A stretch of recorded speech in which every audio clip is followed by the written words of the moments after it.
Mm. Good evening, afternoon. That was a very formal address, wasn't it? Afternoon. It is 5 o'clock on Wednesday, the 13th of January, 2021. If you were wondering, we're going live with a good friend of mine, a leader, a creative genius, the one and only Irvin Ignatious Hamilton. Here he is. What's up, Sammy? Irvin Ignatious Hamilton. How are you, bro? Samuel Joseph Kane. I'm doing good, bro. I'm doing good. I literally just called Herb before this call, and I was like, you look good. You're wearing a hoodie, and I'm like, you Yeah. always. And I was like, I would wear a hoodie, but I feel like I always wear hoodies on these calls. Only reason I And wore a hoodie on the call is because you always wear a hoodie on the call. Irvin is one of the most creative geniuses I have ever met. That I know. He is an innovator in nature. He thinks he said, like, we'll be chilling somewhere and he will come out with this statement. And I'll be like, where have you been the past 5 minutes? Because I've been thinking about something else, but you've come with this statement that just rips me up into my core. For some questions. Let's do it, man. Let's do this. Let's do it. Let's do this. First thing I want to ask you, I want to kick off. I want people to get to know you a little bit. So this is my first question for you. If you had, this is one of my favorite questions to ask people. If you had the chance, the opportunity to have a coffee with anyone dead or alive since the beginning of humanity, Yeah. who would that be and why? It's a great question. Um, I think of people like writers like C.S. Lewis or Tolkien. I think of thinkers like A.W. Tozer or Dallas Yeah, Willard. yeah, But I would base the answer to this question off of like who I want it to be, sure. like the most in history. And so I probably would say Martin Luther King for sure. Wow, Like wow. easy answer, easy go to, but I think a lot of times you can quote someone who's dead. You can say all the list of quotes that he has, but you don't ever know the true essence of how he lived. When it was time to make a decision, or when it was time to give the homeless money, or when it was time to share his food, or when it was time to gather people up. That's the kind of thing that I would want to experience. I would want to sit down and see how long Mm, does it take him to respond to a question? Does he think? Does he yeah, ponder? wow. Because my favorite thing about him is the I have a dream speech. Yeah, He freestyled a little bit of that. A wow. woman tapped him on the shoulder and was just like, and James taught me that. James told Yeah, me a woman tapped him on the shoulder and was like, Martin, tell him about your dream.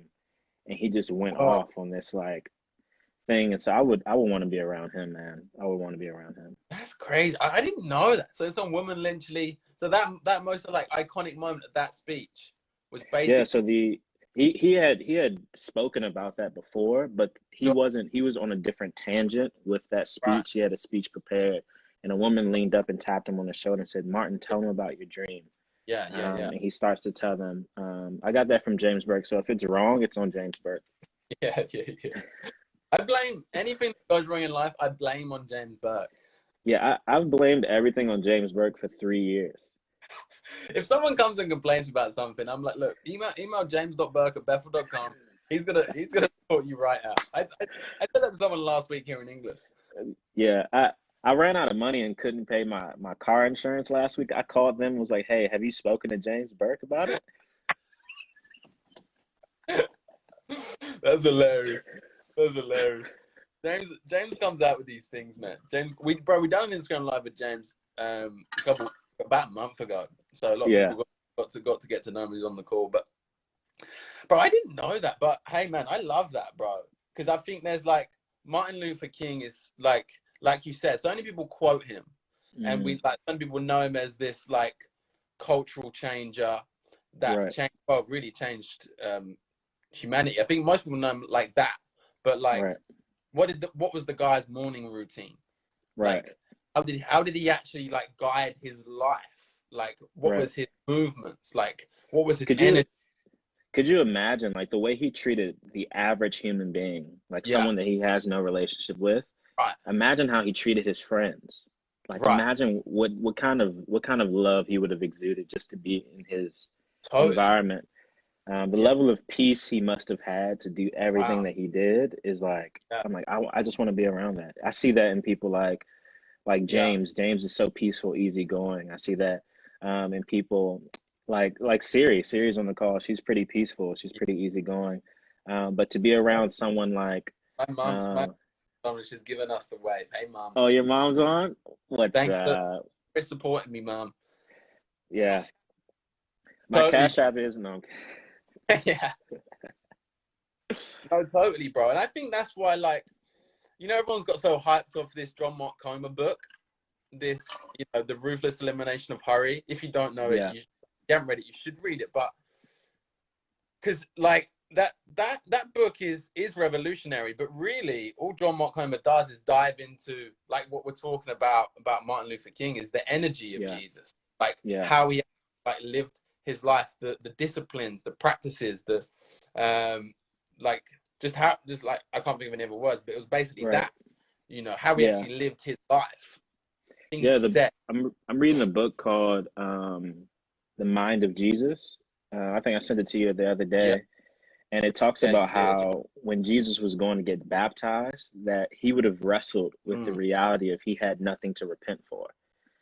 And he would have been right, right, repenting for or being baptized in that time was repentance. And in the book, it talks about how his mom would have urged him. This is a rite of passage. right. So the Mm. things that which is a different take. There's obviously so many takes you can take to So, that passage of so, Jesus getting baptized, the Holy Spirit descends, all that stuff. But yeah, the psychological approach is just Jesus would have wrestled with the reality of like, God, what is this for? And his mom would have said, it's a rite of passage. So I mm, wonder what kind of things Martin Luther King's mom said to him was a rite of right. passage, or Yeah, like, what are the things he did that led to yeah, him being that? Like as a kid, yeah, what did he play outside? Like did he read yeah. books? Did he, you know what I'm saying? I grew up reading books and I love books, so I'm like, will we connect there? That's the kind of thing I think about. Bro, I love that, man. I love that. And it's like, no, bro, that even kind of brings me into something else I wanted to ask you. This, because like there's so much we can learn from from these people's lives, and how we can like live our life fruitfully and live in beauty today, and live our life kind of at level. So, um, bro, question I want to ask you is like how, like for you, in today's culture, which a lot of people talk of, describe today's culture as like a post Christian culture, of what are some keys you found in your life, um how you like what's some keys you found in your life to thriving following Jesus in the modern world? Yeah, modern world. Um, it's a great question. I mean, the first thing that Mm, came to mind when I was looking these questions over a few days ago yeah. was, um, bro, I think a healthy morning routine is like Mm, the best way to thrive as a Christian in the modern world because it's you have Instagram, then Twitter, then Facebook, then email, then your hobbies, and we're not even yeah. talking about your job. We're not even talking about your relationships. We're not even talking about text messages, FaceTime calls, opportunities. Mm, So mm, often there's like, so often our life is disrupted. The rhythms of our life are disrupted right, right, because we don't set pace to our day. So we wake up, jump on our phone, and things are going 1,000 miles per hour. People are already right, beginning their day. yeah. You're living outside of the time. A lot of times when I get on Instagram in the morning, it's showing posts from 19 hours ago, but I don't realize it's from Mm, 19 hours ago. I think it's right now because I'm right, seeing it for the first time. But the when sure. we start our morning, like I started my morning today with I woke up and I turned on a music playlist. Mm, It's like 50 minutes. I turn it on and I just lay in the bed from 7 o'clock to like 7:40. wow. Um, at 7:40, I go downstairs, I stretch a little bit, then I jump on the treadmill. and Yeah. I walk the first 2 minutes, Yeah. then I run for 10 minutes, and I'll walk for 3 more minutes.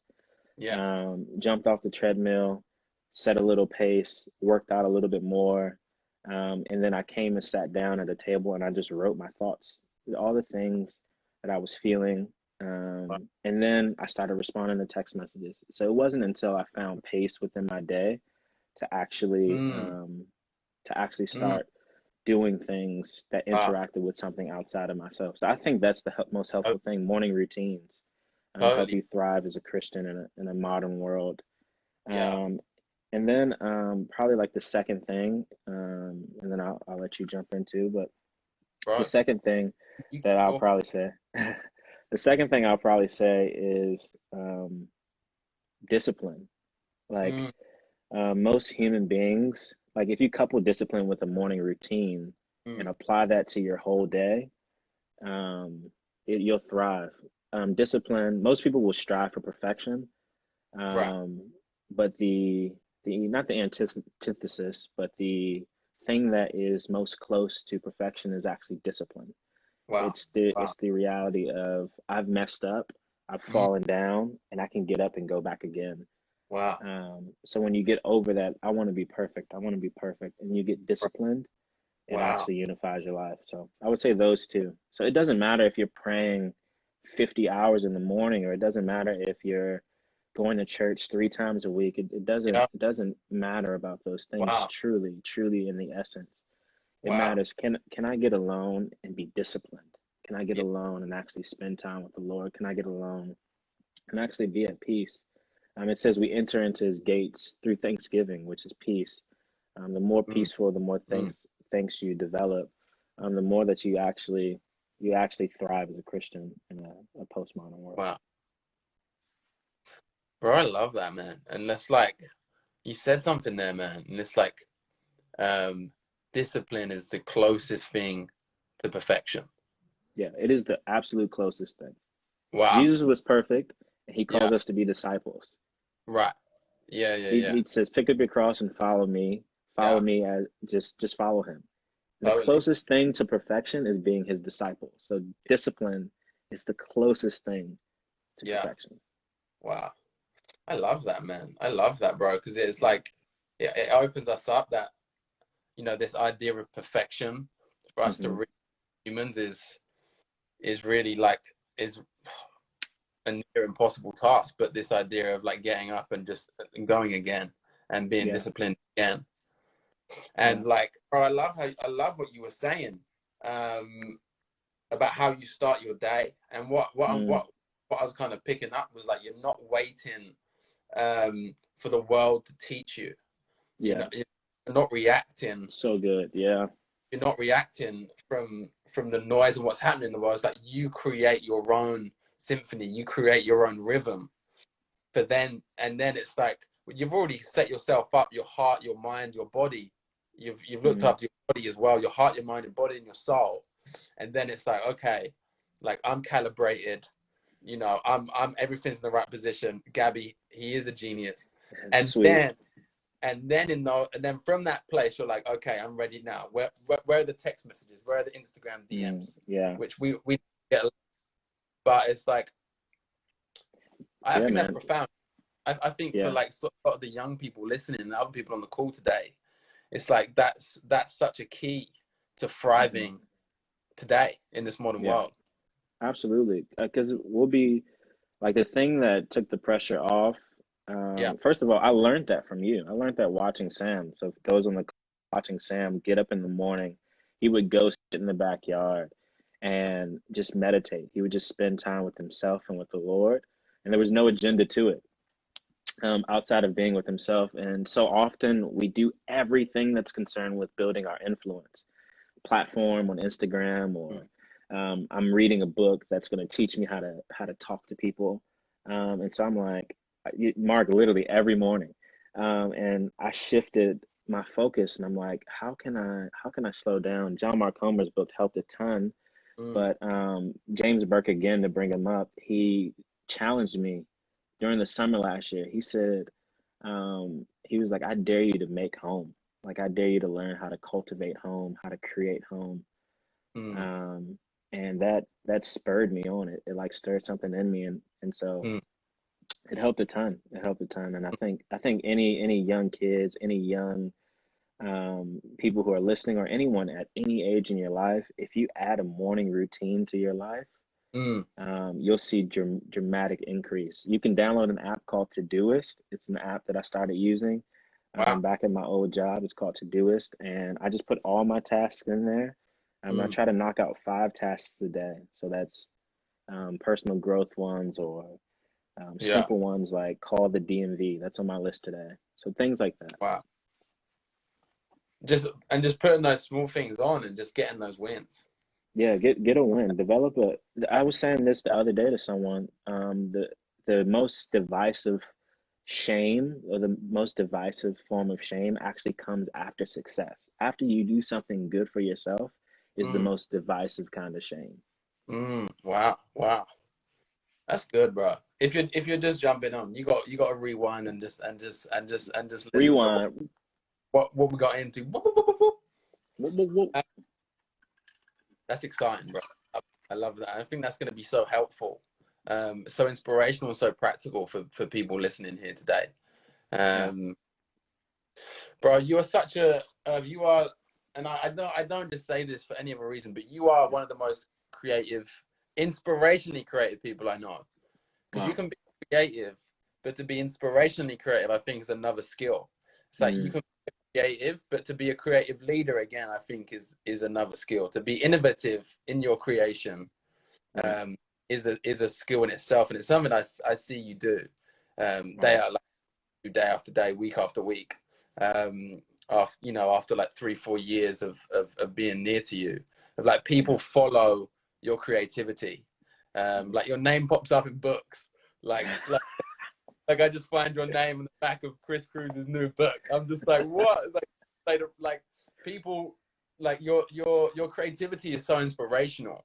Mm. Uh, so I wonder if you could just talk in a bit of like how you get into that space of like how you find your creative flow, because the creative flow is an energy that is so can be, it's not pragmatic, it's Right.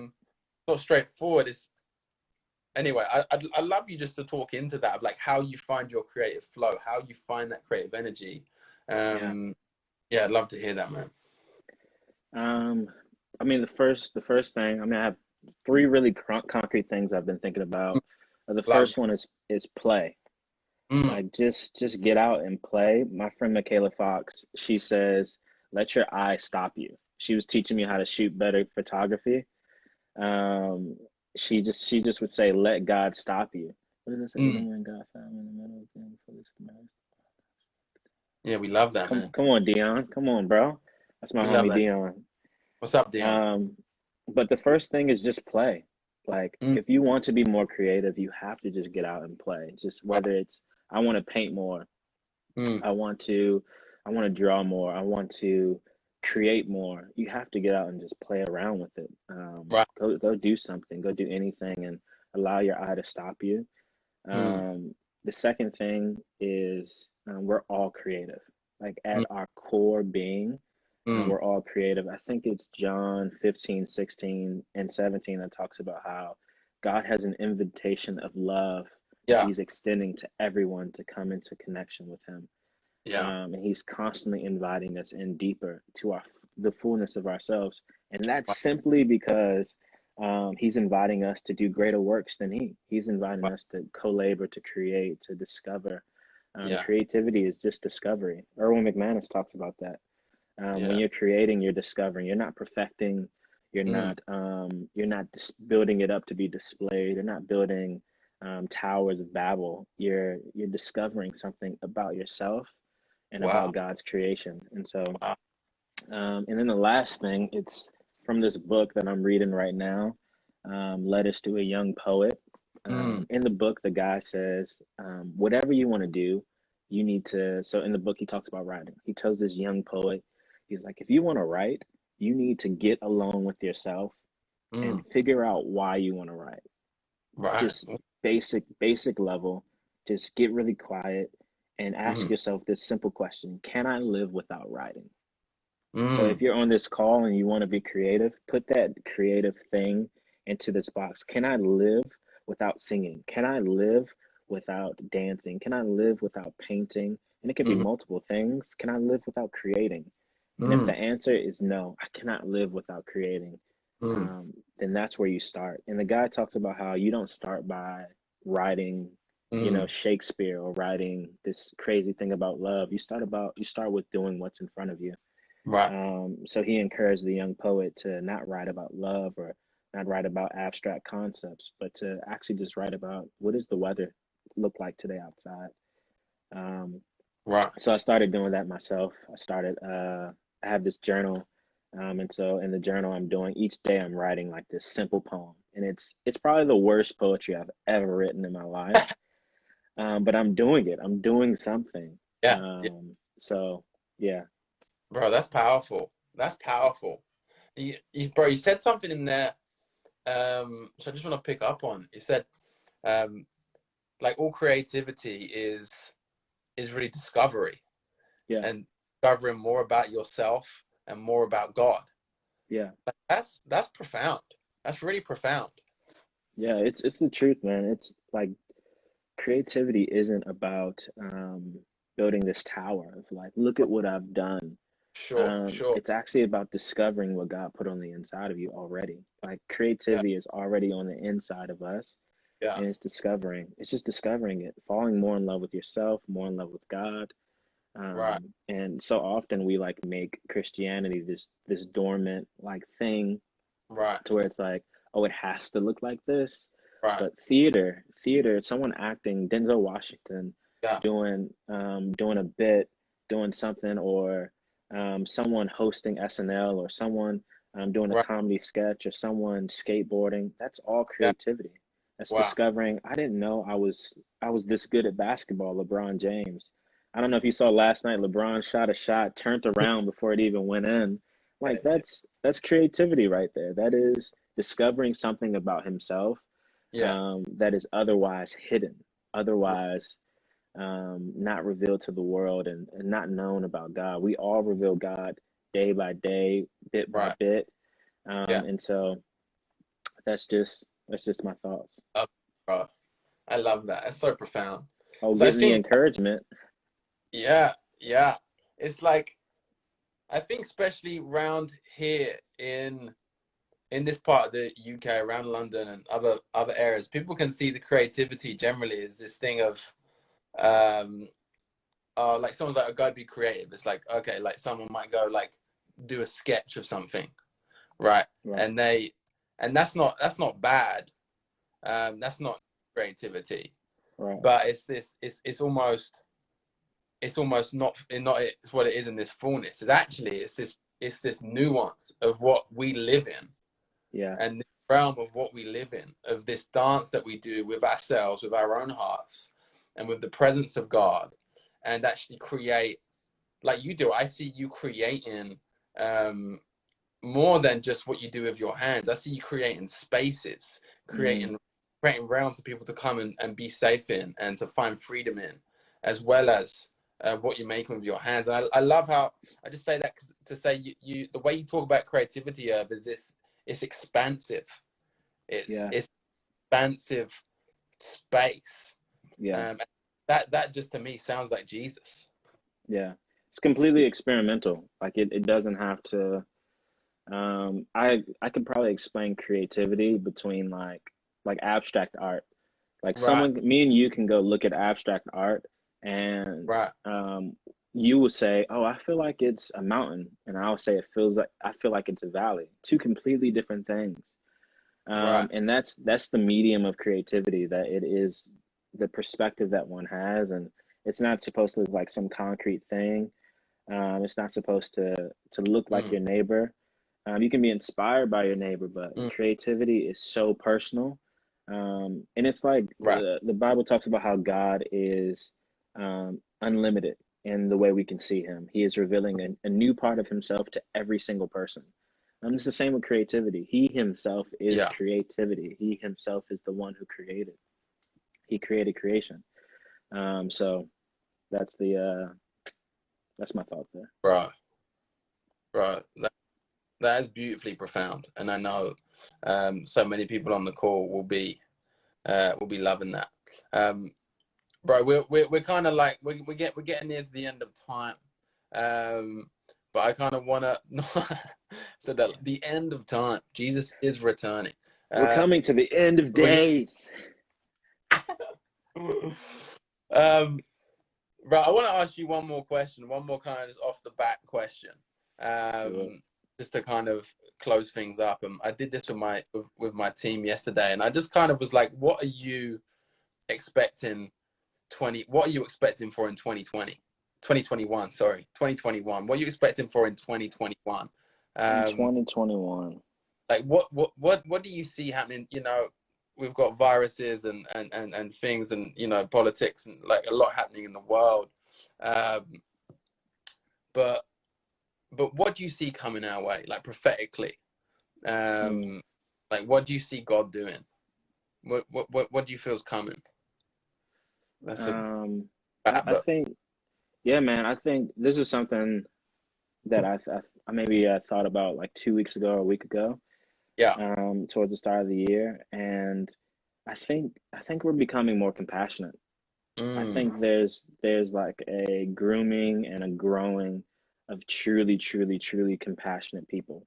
People who are not willing, and not in like a cliche Christian bubble way where it's like stop for the one, each one reach one, those type of like cliche things, but actually compassionate people who are willing to sit in front of people when they're wrong. I know Paul Manwarren, he asked a question. He said, what kind of leaders do we need in 2021? And I said, the kind of leaders who were present in 2020. Wow. The people who we are now, it's like if you were present last year at all, your compassion grew. You realize that, oh, what I'm voting for, just me being here in America, what I'm voting for, or what I'm speaking towards, or what I'm talking about, or what I'm illustrating, what I'm communicating over social media. I'm less concerned about, is it influencing somebody? Is it growing somebody? And more concerned with, is there compassion behind this? Wow. Is there compassion behind this? I think the generation after us, they are in like the social media world, and there's not a ton of compassion. There's cancel culture, there's harsh comments, there's jokes being made every 30 seconds. But I think that what the pandemic did is it caused us all to take a step back, and things like what happened at the Capitol, or things like what's happening around the world, it's causing us to actually stand up in a compassionate way. So I think that's prophetically, I think if I was leading something, or if I was doing a teaching, I would focus maybe on the compassion of a disciple, the compassion of a creative, or the compassion of compassion of an individual to love themselves. Wow. That's profound, and we can just see the messages just blowing off. That was all. I did send a couple thoughts to Irv earlier that I was like, hey, these are some areas I'd love to talk into. I just threw that one was just off the bat. That one's off the That cuff. one was off the dome. And that was profound. People going crazy. Bro, like it's so beautiful, this idea of like we are becoming like more compassionate people, and therefore, and that's that beauty of this, like, you know, our situations, our difficult circumstances can turn our hearts into looking more like God. And bro, that's profound. Thanks for your time. Of course, man. Thanks for having me, bro. Big love, brother. We'll see you soon. Bye bye. Love you, man. Bye bye.